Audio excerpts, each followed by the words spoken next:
nous accueillons Laurent Bousquela, chef produit innovation santé connectée et bien-être, Karl Neuberger, associé chez Quantmetry, et puis Vincent Croce, cofondateur de la société Senior Adam. Donc nous allons pouvoir discuter un peu justement de tous ces enjeux et de la place de la data science et plus généralement de la data au sein de la santé numérique. Donc on va peut-être démarrer par une présentation de chacun des intervenants et de l'activité de vos entreprises respectives. Donc Laurent Bousquela, moi je travaille pour Orange. Donc Orange, vous connaissez tous, hein, on a plein d'activités différentes. Alors moi je travaille depuis quelques années au département innovation d'Orange, innovation marketing et technologie. Donc on est en fait une entité qui travaillons pour l'ensemble de nos filiales, que ce soit Orange France, Orange Business Services, Orange au Sénégal, etc. Et on développe des services ou des proof of concept que nos filiales vont ensuite adopter et transformer en offres commerciales. Et donc moi je travaille sur deux sujets en particulier. Alors sur la santé connectée dans l'IoT, donc en particulier le télésuivi à domicile, et également sur la standardisation de la santé connectée dont je vais parler tout à l'heure.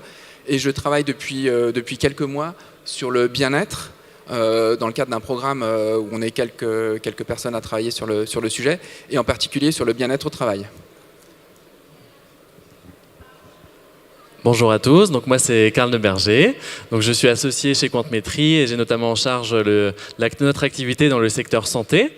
Donc nous chez Quantmetry, notre métier c'est vraiment d'accompagner nos clients de bout en bout sur leurs enjeux data, donc à la fois depuis les phases très amont de stratégie data, d'organisation data, mais aussi notre cœur de métier historique qui est la data science, donc la réalisation de modèles prédictifs sur tout un tas de données collectées à la fois dans les hôpitaux par exemple. On travaille et on a un partenariat aujourd'hui avec le CHU Strasbourg pour l'industrie pharmaceutique également. Et on va travailler sur des données de toute nature, à la fois des données structurées, mais aussi, comme j'en parlerai tout à l'heure, des données de type textuel, parce que c'est des données extrêmement riches qui sont aujourd'hui collectées et stockées dans les hôpitaux et qui n'étaient pas valorisées jusqu'à aujourd'hui.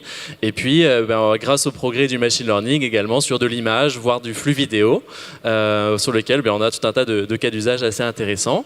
Et enfin, notre métier, c'est aussi de créer de la valeur, on va dire, et de générer du ROI. Donc c'est plus simplement l'époque des proof of concept, où on va faire un algorithme, évaluer sa performance sur le papier, mais on va vraiment la générer en vie réelle, c'est-à-dire la mettre en production dans les SI de nos clients.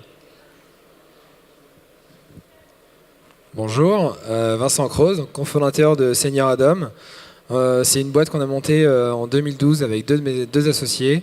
On a développé une solution de téléassistance pour personnes âgées qui va détecter des anomalies de comportement chez la personne âgée qui peuvent être la conséquence d'une chute, d'un malaise ou le signe d'une dégradation de la santé de la personne grâce à des capteurs qu'on va placer dans le logement de la personne et qui vont analyser les habitudes de vie de la personne et pouvoir détecter des problèmes par rapport à ses habitudes.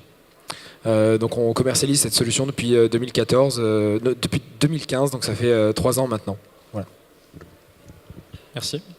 Donc, puisqu'on est dans un salon dont le thème est quand même la data, on va peut-être commencer par ça. C'est-à-dire quelles sont les principales façons de valoriser la donnée en santé. Donc peut-être Karl, si tu peux en dire un mot, les usages principaux et les méthodes qui vont justement permettre de créer plus de ROI à ton avis. Alors, je pense qu'effectivement, ce qu'on voit aujourd'hui dans le monde de la santé, en tout cas sur un certain nombre de projets sur lesquels on a pu travailler, c'est que un peu tous les progrès et toutes les innovations qui ont été développées dans le monde du machine learning va permettre aujourd'hui des nouveaux cas d'usage. Un exemple, je prends le cas du CHU Strasbourg avec lequel on a travaillé. On a travaillé sur l'univers du cancer du sein, sur la valorisation des données textuelles, des dossiers patients de texte, format Word, qui ont été collectés depuis maintenant plus d'une quinzaine d'années et qui sont une source de données extrêmement riche. On va avoir tous les antécédents de la patiente, tous les différents traitements qui ont été réalisés, toutes les rechutes éventuelles. Et nous, ce qu'on a développé avec le CHU Strasbourg, c'est une solution qui permet d'exploiter ces datas-là avec des algos de traitement automatique du langage, avec du Word2Vec sur la détection de synonymes, avec du LDA, qui permettent justement de pouvoir structurer cette information-là et de la rendre finalement accessible et exploitable pour les professionnels de santé avec lesquels on travaille. Et donc un exemple, c'est qu'on a pu comme ça évaluer évaluer différentes choses, dont par exemple quel avait été l'impact concret en vie réelle du dépistage du cancer du sein sur 15 ans d'historique de données. Et donc nous, on a pu exploiter cette cohorte de patientes et démontrer que, effectivement, les patientes qui étaient issues du dépistage présentaient beaucoup moins de mammectomie, des cancers plus petits et finalement une survie à 5 ans extrêmement meilleure. Et c'est quelque chose qui est extrêmement important pour les médecins avec qui on travaille parce qu'aujourd'hui, ils n'avaient pas jusqu'alors des outils leur permettant de valoriser ces datas-là. Donc ça, c'est un exemple sur le texte, mais on a aussi d'autres exemples, et après je laisserai la parole à mes coéquipiers, qui sont par exemple sur l'analyse de l'image. Très récemment, on a travaillé avec une chercheuse de l'INSERM sur l'analyse de lames histologiques. Donc des lames histologiques, c'est des coupes, on va dire, de certains organes. Et ici, sur une thématique d'un traitement qui est destiné à préserver la fertilité de certaines patientes après la chimiothérapie. Et donc nous, on a développé un algorithme d'analyse d'image qui permet finalement de compter ces follicules ovariens. Et pourquoi est-ce que c'est intéressant ? Eh bien parce que la chercheuse avec qui on travaillait jusqu'alors les comptait manuellement, sachant que c'est plusieurs centaines d'images à compter manuellement. Jusqu'à présent, ça lui prenait plus d'une centaine de jours dans l'année de comptage manuel de chacune de ces cellules-là. Donc nous, on a utilisé les nouveaux outils qui aujourd'hui sont à disposition, avec des outils comme TensorFlow par exemple, pour justement analyser ces coupes de lames histologiques et créer un modèle qui est capable de compter manuellement, automatiquement ces cellules-là et de passer de 100 jours de comptage manuel à 10 minutes de comptage par l'algorithme avec des faux négatifs extrêmement faibles. Donc voilà, ça c'est deux exemples de quelle application de la data science au monde médical. Donc effectivement, là, on voit un peu quelles peuvent être les techniques qui permettent de valoriser des données du domaine de la santé. C'est des données qui existent, on va dire, depuis quelques temps. C'est des nouvelles façons de les valoriser, mais il y a toute cette nouvelle avalanche de nouvelles données qui vont arriver à travers les objets connectés. Peut-être, Laurent, quelques mots là-dessus, et puis ensuite Vincent. Oui, alors effectivement, effectivement, comme je travaille sur en particulier le télésuivi des personnes à domicile depuis quelques années, et en particulier sur la standardisation, j'en ai parlé tout à l'heure. Alors, il se trouve qu'il y a un standard qui a été développé depuis une dizaine d'années, qui s'appelle Continua, et qui permet de normaliser les échanges de données entre les dispositifs médicaux des patients, donc par exemple les balances connectées, les tensiomètres connectés, mais ça pourrait être aussi les pacemakers connectés, tout ce qui est glucomètre de suivi en continu ou non pour le diabète, et puis donc de normaliser les échanges entre ces systèmes, ces dispositifs et les systèmes d'information qui vont aller exploiter les données. Alors, c'est une normalisation qui se fait à la fois sur la partie radio, donc par exemple le Bluetooth ou le Zigbee, mais également sur le format des données qui sont transmis, et puis le contenu des données, c'est-à-dire la sémantique, de manière à ce que les systèmes qui vont aller intégrer les données, puis en vue de les exploiter, puissent les intégrer sans ambiguïté, et donc de manière simple, peu rapide, et contrairement à ce qu'on a aujourd'hui, parce que quand je vous dis que c'est un standard sur lequel je travaille, c'est un standard qui est encore assez peu adopté, en particulier en France. Il est en cours d'adoption dans les pays nordiques. Mais aujourd'hui, il se trouve qu'on est un peu bloqué par cette absence de standardisation qui fait qu'on a pas mal de programmes d'expérimentation, donc des proof of concept, mais qu'on a du mal à passer à une version à grande échelle de tous ces programmes de télésuivi. Alors, il n'y a pas que la standardisation qui entre en ligne de compte, il y a aussi tout ce qui est organisationnel, il y a tout ce qui est prise en compte je parle de la France, par l'assurance maladie. Les briques sont en train de se mettre en place, mais effectivement, la standardisation est un domaine important, de manière à ce qu'on puisse à la fois collecter beaucoup plus facilement les données, que les programmes de suivi à grande échelle des patients puissent se développer plus facilement et plus rapidement, et que donc à terme, si on a plus de programmes et plus de patients, on aura plus de données.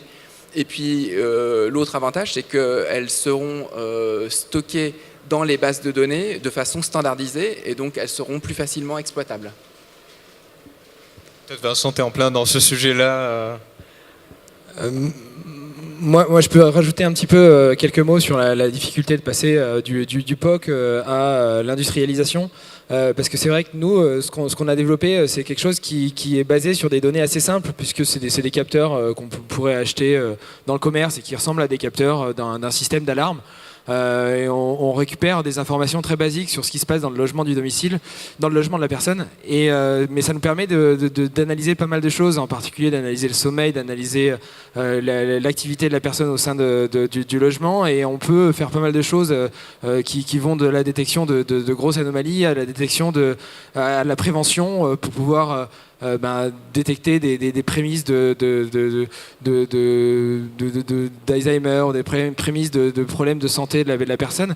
Et ce qui a été intéressant, ce qui était compliqué finalement pour passer du POC à l'industrialisation, c'est à la fois les problématiques de normes et de hardware liées au software à développer, mais c'est également, et c'est ça qui a été le plus compliqué finalement, de tester la solution in vivo pendant un certain temps pour pouvoir valider les choix qu'on avait faits et obtenir une solution qui fonctionne dans toutes les situations réelles, parce qu'on s'est rendu compte qu'il nous a fallu plus d'un an finalement à tester cette solution en situation réelle avant de pouvoir avoir une solution qui fonctionne totalement et qui soit viable économiquement parlant. Voilà. Je voulais donner aussi un exemple concret qui va même au-delà de l'intégration des données. Moi, je suis en contact avec des CHU, en particulier le collège des CHU qui se réunit régulièrement. Et un problème qui nous a été remonté, par exemple, sur les pacemakers communicants. En France, il y a 3 acteurs, dont Livanova, avec lesquels nous, Orange, on travaille, qui donc commercialisent des pacemakers et des défibrillateurs implantés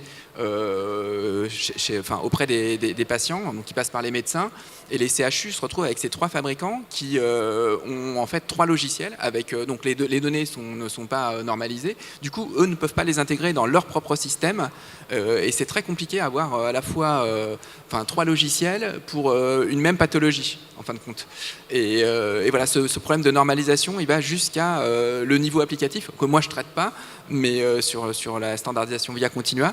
Mais c'est vraiment quelque chose qui est un vrai frein et qui induit une complexité au niveau de l'exploitation des données, complexité à la fois, donc il y a l'exploitation, mais aussi la maintenance, et c'est un vrai frein pour le développement de tout ce qui est autour de la data en santé.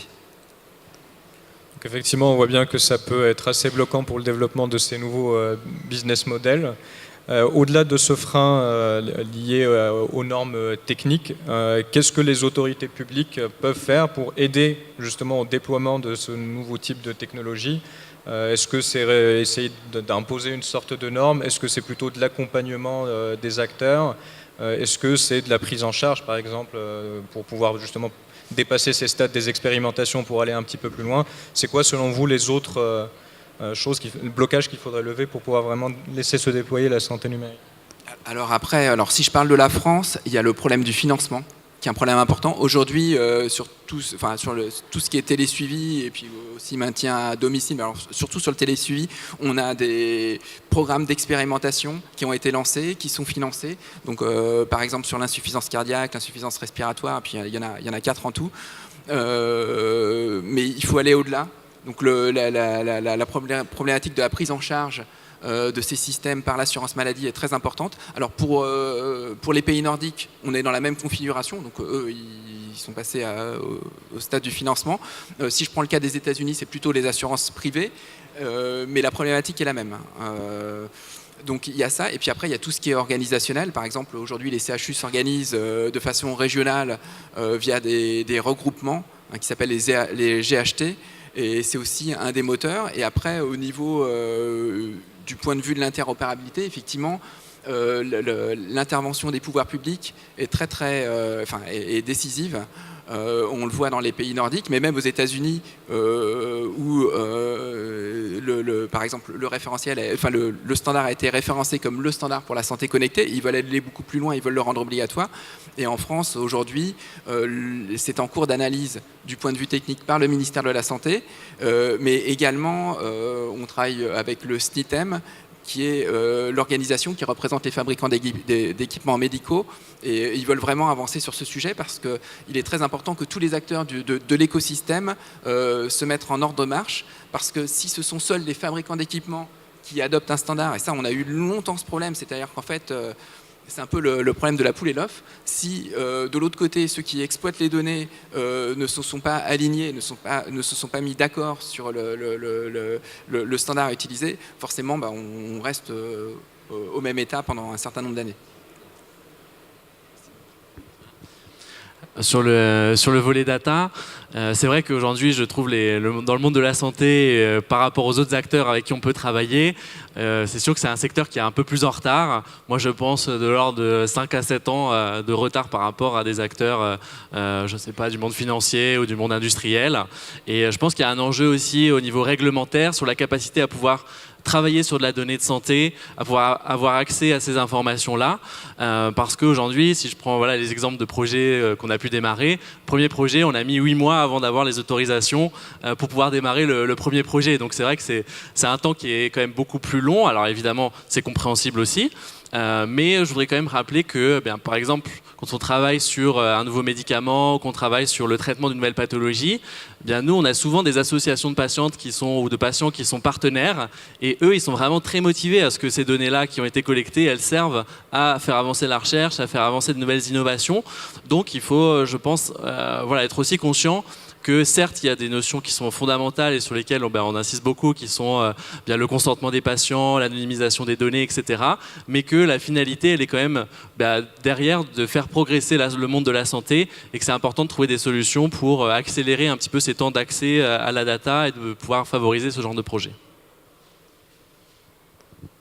Alors, moi je suis plutôt dans le maintien à domicile et pas exactement dans la santé, donc on a moins de problèmes réglementaires, mais les principaux problèmes qu'on peut rencontrer, c'est principalement des problèmes de financement et de prise en charge par les autorités publiques de nos solutions qui, on l'a montré, permettent grâce à la prévention qu'on peut réaliser, gagner de l'argent au final. En dépensant moins en frais de santé, en frais d'hospitalisation et en soins de suite. Certaines assurances privées commencent à financer ce genre de solutions, mais c'est pas encore fait par le public. Et je pense qu'il faut qu'il y ait une prise de conscience qui permette d'obtenir ce financement et cette prise en charge par le public à un certain moment. Laurent, tu évoquais tout à l'heure le fait qu'effectivement cette interopérabilité est importante et il y a un travail à faire sur les normes et que le même travail est en cours aux États-Unis. Est-ce qu'il y a un enjeu au niveau international, étant donné que la santé connectée risque de lever certaines barrières au fait que la santé est essentiellement un enjeu national pour un grand groupe comme Orange? Est-ce qu'il y a des enjeux au niveau international sur ce sujet ? Alors, sur la standardisation, c'est vraiment une norme internationale. Après, si on se place du point de vue du patient, si je prends un patient qui a un pacemaker, il se déplace. Ce n'est pas quelqu'un qui va rester chez lui. Il se déplace à l'étranger. Ces données, par contre, elles sont hébergées normalement sur une base de données. Ou alors, en plus, en France, on a des règles très strictes sur l'hébergement des données de santé. Après, effectivement, il faut. Est-ce que, par exemple, une personne qui serait amenée à déménager dans un autre pays, alors européen, donc effectivement, je pense que ce qu'on a vu tout à l'heure sur la nouvelle réglementation européenne sur les données de manière générale, il faut pouvoir effectivement avoir de la portabilité pour que la personne puisse bénéficier de tout ce qu'elle a collecté comme données durant une période donnée, lorsqu'elle, par exemple, déménage. Alors, ça peut être aussi, on peut le voir du point de vue régional, c'est-à-dire qu'aujourd'hui, les données, en général, elles restent bloquées dans les systèmes d'un hôpital, et il est encore assez difficile d'aller les transférer d'un hôpital à un autre. Mais là, on est aussi sur l'interopérabilité avec un standard différent, mais qui est compatible avec le standard dont j'ai parlé tout à l'heure pour la santé à domicile, la santé connectée à domicile. Et justement, en termes d'opportunités du point de vue, on va dire, des adhérents dans le monde mutualiste ou des patients, des hôpitaux, etc., On voit bien que on va vers une forme d'individualisation de l'accompagnement, voire même parfois de l'individualisation du traitement avec tout ce qui est médecine personnalisée. Quelles opportunités vous y voyez pour les années à venir ? Alors, ce qui est très intéressant, c'est que depuis quelques mois, je travaille pas seulement sur la santé, parce que la santé, c'est en général des gens qui sont déjà malades.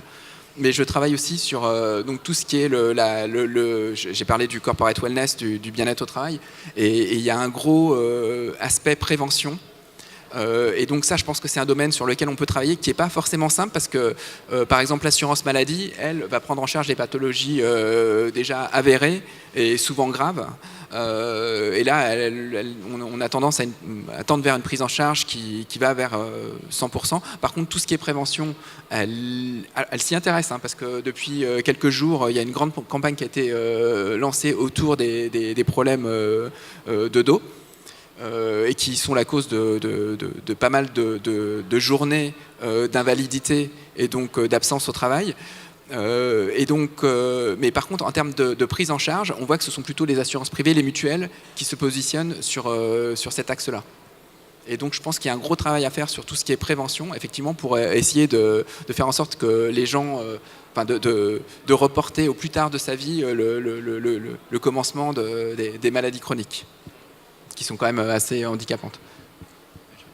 Non, juste effectivement un commentaire. C'est vrai que nous, les acteurs mutualistes avec qui on travaille, sont effectivement vraiment dans cette démarche aujourd'hui de mettre en place des actions de prévention, mais aussi des partenariats avec des acteurs publics pour justement un petit peu valoriser ces données de santé dans une démarche de demain faire de la prévention personnalisée auprès de leurs adhérents, parce qu'ils savent que demain ça va leur permettre d'avoir une population en meilleure santé, et donc forcément des remboursements diminués demain, mais pour le bénéfice de l'adhérent.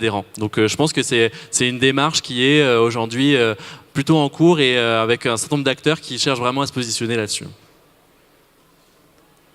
Je vois exactement la même chose que toi, puisque moi je travaille avec certaines mutuelles et certaines caisses de retraite qui ont exactement la même démarche et qui veulent rentrer en proposant nos solutions dans la prévention, et c'est un peu une première étape pour derrière pouvoir proposer d'autres services plus personnalisés. On a d'ailleurs on a certains projets où on commence par proposer nos solutions sur lesquelles on peut faire un peu de prévention, et dès lors qu'on a détecté certaines pathologies chez certaines personnes, l'idée c'est de pouvoir proposer des objets et des solutions qui sont adaptés à ces personnes-là, de façon à pouvoir adapter notre prévention et le suivi de la personne à ses caractéristiques et à ses pathologies. Justement, sur ces aspects de prévention, on voit bien que plus on va vers de la prévention, plus peut-être on sort justement de l'aspect curatif, et donc plus on va vers ce que tu évoquais tout à l'heure, c'est-à-dire le bien-être. Autant sur la santé, on voit bien qu'on peut peut-être mettre un peu de temps pour mobiliser les pouvoirs publics et faciliter le développement de solutions innovantes. Autant sur la partie bien-être, on peut toujours imaginer qu'il y a de l'innovation, mais est-ce qu'elle va arriver à rentrer dans les circuits, on va dire, de financement public, sachant que l'enjeu derrière, c'est de savoir évaluer ces dispositifs dont l'impact n'est pas vérifié forcément, vu que c'est encore... Oui, je pense que pour obtenir l'adhésion des gens, déjà, il faut vraiment qu'ils en comprennent l'intérêt. Et ensuite que si par exemple ils utilisent des dispositifs communicants qui a un objectif, parce que sinon au bout d'un moment on se lasse.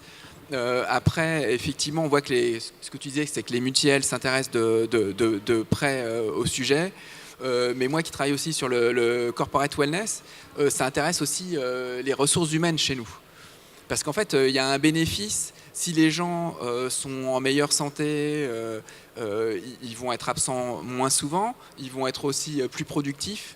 Et donc ça, il y a une véritable évaluation à faire à ce niveau-là, avec mise en place de KPI pour voir effectivement l'effet des programmes qu'on va mettre en place. Ça, nous, on en est juste au début, mais voilà, il faut vraiment qu'on puisse montrer que c'est bénéfique. Alors il y a plein de chiffres aujourd'hui déjà, donc on est déjà capable de voir que ça a un effet bénéfique. Après il faudra sur le terrain avoir des retours et des KPI pour le prouver. Mais donc du coup ça intéresse au niveau des entreprises, les ressources humaines qui s'impliquent, et c'est pas seulement chez nous au sein d'Orange, mais c'est vraiment un mouvement assez général. Il y a cet enjeu un peu de la plateformisation de la prévention. Est-ce qu'il y a des plateformes qui vont se développer, accueillir de plus en plus de données pour permettre par le croisement de faire de la prévention fine, ou est-ce que ça va être chaque acteur va développer une solution qui fait de la prévention sur un axe spécifique? Alors nous, on est en contact, en relation avec pas mal de startups qui travaillent sur ce domaine, donc qui ont développé leurs propres solutions. Après, nous, on a notre plateforme, par exemple sur l'IoT, où on peut agréger des données de différents acteurs. Et à partir de ça, effectivement, on aura des données qui permettront de créer de nouveaux services. Pour l'instant, on ne les a pas encore développés, mais effectivement, c'est l'idée qu'on a derrière. Oui, c'est vrai qu'il y a peut-être un élément qu'on voit aussi chez un certain nombre d'acteurs de la santé, c'est qu'aujourd'hui, finalement, le dispositif médical, ça devient juste un moyen de capter de la donnée, et limite, on va l'offrir ou le donner gratuitement, parce que finalement, la valeur ajoutée, c'est la capacité de pouvoir collecter cette data, de créer des algos demain qui vont permettre d'analyser toutes les données récoltées auprès d'une population et de les croiser, pourquoi pas, avec d'autres types d'objets. Donc je pense que voilà, les business models qu'on voit demain, c'est beaucoup autour du service et de la valeur ajoutée qu'on va pouvoir créer sur la base des données récoltées, et plus tellement dans la vente de l'objet en lui-même. Après, juste pour vous donner un autre exemple qui est plutôt dans le big data chez nous, c'est un de mes collègues qui travaille dessus, ici, Thomas Lafargue, sur la polyarthrite rhumatismale. Ils ont mis en évidence un lien entre... Alors, polyarthrite rhumatismale, c'est extrêmement handicapant, et avec des crises qui surviennent de façon récurrente et pas forcément très très régulière, et donc mon collègue a mis en évidence, avec toute une équipe derrière, et puis des CHU, qu'il a trouvé un lien entre l'activité physique et le degré d'activité physique des personnes et la survenue des crises. Donc ça, effectivement, avec les datas, il y a plein de champs qu'on peut explorer et pour lesquels on peut arriver à mieux anticiper, mieux prévenir et mieux traiter les patients. Justement, vu là encore qu'on a probablement dans l'audience des gens qui s'intéressent à la façon dont les data scientists peuvent intervenir sur ces sujets de santé, peut-être Karl, quelques mots sur l'expérience célométrie avec le CHU de Strasbourg. Comment s'est passée cette collaboration entre professionnels de santé, data scientists? Alors là, on rentre effectivement dans l'exemple dont je vous parlais tout à l'heure sur la valorisation en fait, des dossiers patients au sein de ce CHU. Donc là, il y a un enjeu qui était très fort autour de l'analyse textuelle, donc de toute la thématique du NLP, etc. Comme je le disais tout à l'heure, c'est vrai que toutes les innovations qui sont sorties récemment en termes algorithmiques permettent aujourd'hui d'avoir des stratégies de valorisation de ces données très fortes. Et donc nous, typiquement dans notre méthodologie de travail, on va vraiment au contact des professionnels de santé sur quelques mois. On va travailler avec eux à l'établissement de corpus qui vont nous permettre derrière de pouvoir structurer ces informations-là. Pourquoi ? Parce que quand un médecin nous parle, c'est pas d'un cancer canalaire infiltrant, en réalité il a 15 synonymes en tête qui en plus ont évolué dans le temps, etc. Donc l'enjeu c'est vraiment d'être capable de proposer des solutions qui sont capables de comprendre ce texte, de l'interpréter et derrière de l'exploiter. Donc je dirais que nous on est vraiment dans une démarche de co-création avec ces professionnels de la santé. Et j'en profite pour une petite page de pub parce qu'on a 4 offres de stage dans le monde de la santé qui sont ouvertes aujourd'hui, donc que ce soit sur du NLP, de l'analyse d'image ou de l'IoT. Donc s'il y a des data scientists intéressés, n'hésitez pas à venir nous voir sur notre stand Quantmetry. Peut-être Vincent, quelques mots peut-être sur l'analyse de données que vous effectuez et la façon dont elle permet justement cette détection de chute. En fait, on a eu un petit peu une démarche comparable à la tienne, puisqu'on a commencé par échanger avec des gériatres, avec du personnel de santé, des infirmières, des kinés, des aides-soignants qui avaient l'habitude de travailler au contact des personnes âgées et qui allaient au domicile des personnes âgées de façon à regarder quels étaient les indices et les événements qu'il fallait mesurer, suivre et détecter pour avoir une analyse pertinente de ce qui se passe dans le logement et détecter des choses pertinentes qui peuvent être la conséquence d'un vrai événement chez cette personne-là. Et donc ça a été notre travail à l'origine, et ensuite on a commencé à travailler sur la data qu'on pouvait récupérer, sur d'abord les capteurs qui nous permettaient de récupérer la data qui pouvaient être pertinentes. Et ensuite, on a développé cette solution sur cette base-là en recrutant des développeurs et un data scientist qui ont travaillé sur cette data, sur comment la traiter, comment la présenter également. Et c'est comme ça qu'on a développé notre solution à partir de rien. Ok, très bien. Et donc, peut-être quelques mots sur comment, justement, vous voyez la santé en France dans 5 ans et la place du numérique et de la donnée au sein des différentes branches. Parce que là, on parle de santé, c'est un concept large, mais comme on l'a dit, il y a les mutuelles, il y a les hôpitaux, il y a des startups qui développent des produits, il y a les grands groupes qui peuvent proposer des choses, il y a l'aspect individuel, corporate, etc. Quelles sont, on va dire, peut-être 2 ou 3 idées saillantes, selon vous, pour l'avenir de la santé en France ? Alors moi j'ai l'impression que c'est quand même plutôt en forte accélération, dans le sens où voilà, tous les acteurs, que ce soit du monde pharma, du monde hospitalier, du monde voilà, des télécoms qui proposent des solutions sur ces sujets-là, sont en phase d'accélération sur ce sujet data, sur ce sujet santé avec du numérique. Moi, je pense que certes, c'est un secteur qui aujourd'hui est en retard, mais qu'il y a une dynamique et surtout il y a une valeur de la data de santé qui est tellement forte que je ne vois pas comment ça ne pourrait pas accélérer demain. Donc pour nous, c'est vraiment un secteur sur lequel on croit, on parie et sur lequel bien, on constate que de plus en plus de clients viennent nous voir parce qu'ils ont compris que la data devenait un enjeu stratégique pour eux et sur lequel ils souhaitent accélérer. Oui, moi je pense qu'il y a une véritable, comme tu dis, une accélération, mais il y a une prise de conscience et que dans 5 ans, ce sera beaucoup plus structuré. Et que donc on verra vraiment l'effet bénéfique que ça peut avoir. Et par exemple, à la fois en termes de prévention, alors prévention c'est peut-être un peu plus compliqué, mais tout ce qui est télésuivi des patients à domicile, l'objectif aussi c'est que les patients restent le plus longtemps possible chez eux. Il faut bien voir ça, c'est un objectif humain d'abord. Après, il y a d'autres objectifs qui sont les objectifs des hôpitaux, qui sont de réduire le nombre de lits parce que ça coûte très très cher et qui veulent se concentrer vraiment sur les cas les plus difficiles.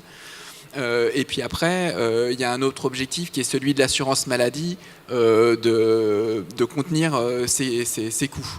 Et je pense qu'aujourd'hui, il y a une véritable prise de conscience de l'ensemble des acteurs des pouvoirs publics. Ce qui est important, c'est qu'ils soient vraiment tous alignés et que ça se met en place petit à petit. Et en plus de ça, sur la France, notre nouvelle ministre de la Santé, je pense qu'elle est très sensible à vraiment faire avancer les choses et à intégrer le numérique dans le quotidien.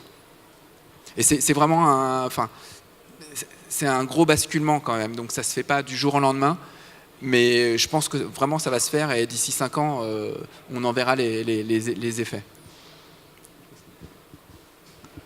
Oui, je suis complètement d'accord avec vous.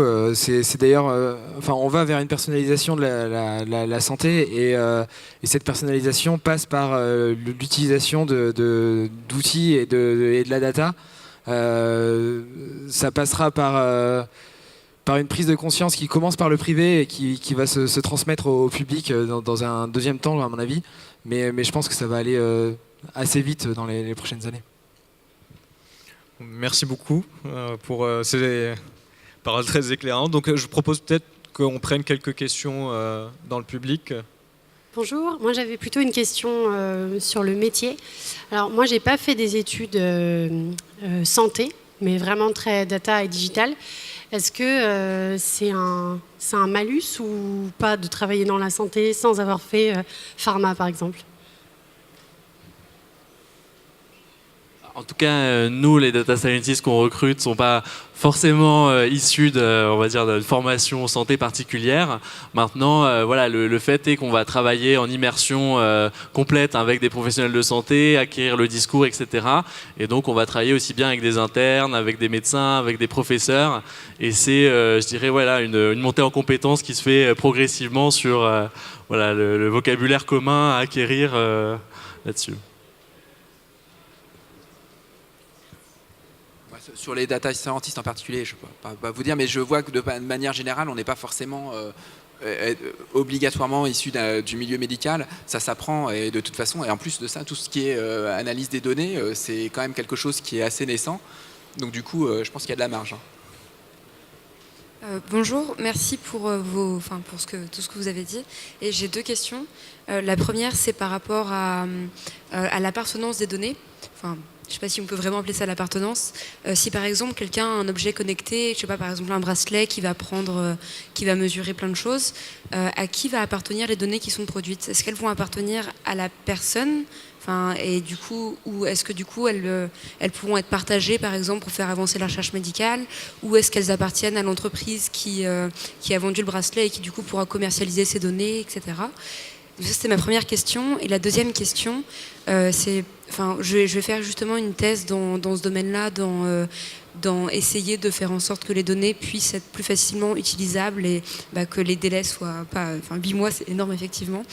Et du coup, moi, je viens plutôt d'une formation très scientifique. Et est-ce que vous avez des conseils par rapport aux techniques, par rapport justement pour... c'est un peu... pour mieux... pour voir pour ce problème-là, comment l'approcher et quelles compétences il faut. Moi, je sais pas si j'entendais pas très bien au tout début, mais sur le partage des données pour des patients, par exemple, donc des données de santé, en France, la régulation est très très stricte. Et aujourd'hui, les données peuvent être échangées entre membres de l'équipe médicale en charge du patient. Et par contre, si elles sont échangées au-delà, il faut le consentement explicite du patient. Après, je ne sais pas comment ça va évoluer, si on demandera un consentement explicite dès le départ, mais aujourd'hui, l'équipe médicale qui est en charge du patient peut échanger des données. Mais au-delà, non. Sauf consentement explicite. Et problématique qui va se poser, puisque à partir du moment où on aura des gens qui seront chez eux, qui voudront partager les données avec leur médecin de ville, qui n'est pas forcément impliqué au départ dans l'équipe médicale, ou avec des infirmiers, des gens qui vont juste... des aides-soignants ou des aides tout court. Là, ils sont en dehors de l'équipe médicale et effectivement, cette problématique est posée. Et elle peut se faire via le consentement explicite du patient. Après, sur le reste, je ne sais pas si j'ai...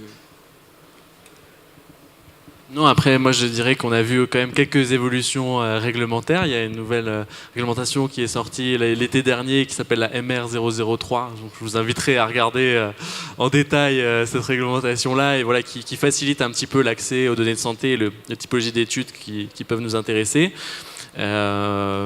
Après, voilà, je pense que ça dépasse un peu mes compétences, mais je pense qu'il y a quand même une notion de confiance à avoir et à développer entre effectivement les patients et l'exploitation des datas qui en est faite derrière. Et je pense que c'est un peu clé sur ces sujets d'analyse de données. Juste un point, en fait, il y a les données personnelles des patients, c'est ce qu'on a vu dans la présentation d'avant, et puis après, il y a les données anonymisées, donc les données anonymisées de façon irréversible. Du coup, là, on peut les exploiter. Il n'y a pas ces problématiques de données personnelles.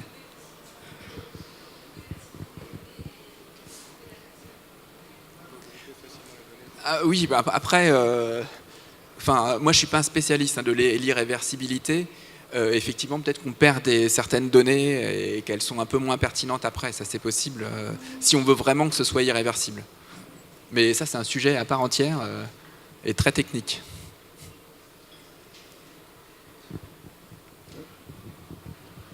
Oui, bonjour. Merci pour votre intervention.